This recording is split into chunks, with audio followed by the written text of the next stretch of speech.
السلام عليكم ورحمة الله وبركاته. كل سنة وانتم طيبين وعيد أضحى مبارك علينا وعليكم يا رب. عيد سعيد علينا كلنا وعلى أمة محمد عليه الصلاة والسلام.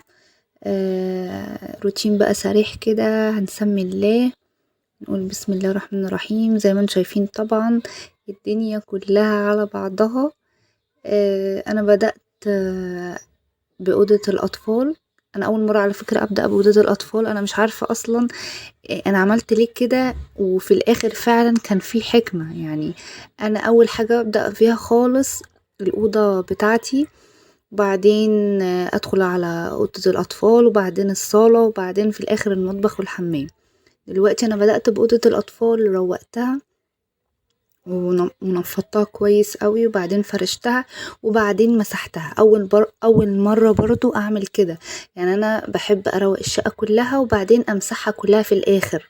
لا، انا معرفش اليوم ده بقيت اروق اوضه اوضه وامسحها واخلصها واروح للي بعدها. الاوضه دي برضو روقتها ونفضتها، وبعدين بعد ما فرشتها مسحتها.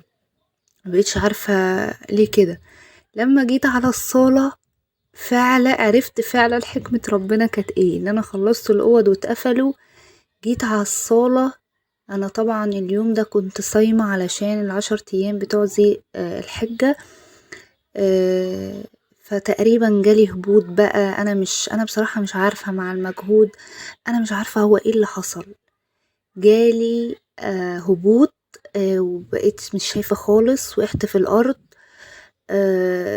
وبعدين كنت اكمني صايمة بقى، مش عارفة اخد برشامة. انا قلت ممكن تكون معدتي، بس انا مش معدتي مش بتوجعني، انا مش حاسة باي حاجة خالص في معدتي.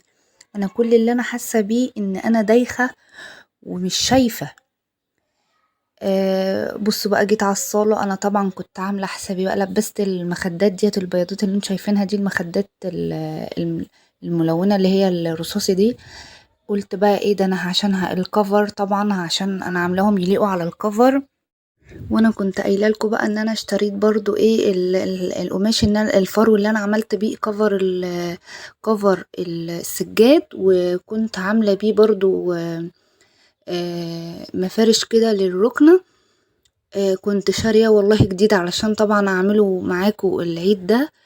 انا بقى اللي حصل لي ده كله، انا بقيت اقول انا قعدت في الارض يجي 4 ساعات او 5 ساعات، مش عارفه اقوم خالص. كنت لوحدي في الشقه، مش عارفه. بقيت ادعي من ربنا، اقول يا رب يا رب وحياة صيامي يا رب هديها على خير، وان انا اعرف بس اشيل الصاله. كل حاجه كانت في الصاله بقى متكركبه وكده.